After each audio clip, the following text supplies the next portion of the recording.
Здравейте, това е новият изложбен апартамент на един от последните проекти на Danube, проекта Breeze, който ще бъде на брега на морето, Maritime City.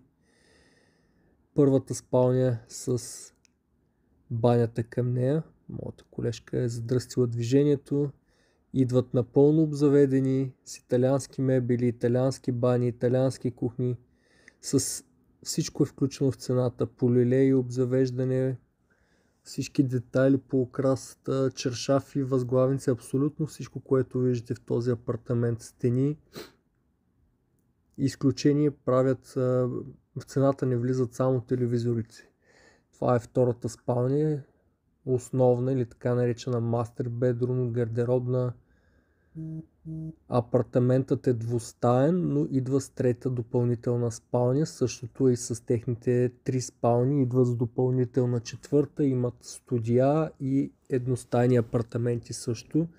Интересното за този проект е, че допълнителната спалня към двустайното жилище също си има своя собствена баня с тоалетна. След малко ще видите и тоалетната за гости. Ето е тук вляво, голям трафик в изложбения апартамент. Проектът ще бъде готов 2029 през март. Идва с 6 годишен план за изплащане, 1% всеки месец. Това е кухнята, както виждате има плъзгащи врати от двете страни. Пази се бе. И може да затворите кухнята, когато готвите.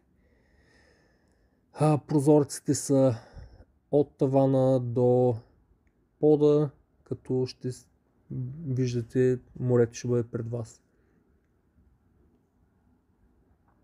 Изключително красив проект, един от най-луксозните проекти на Danube. Ето така ще изглежда в крайния вариант. Отново всичко е включено без телевизорите. За повече информация винаги може да ми пишете.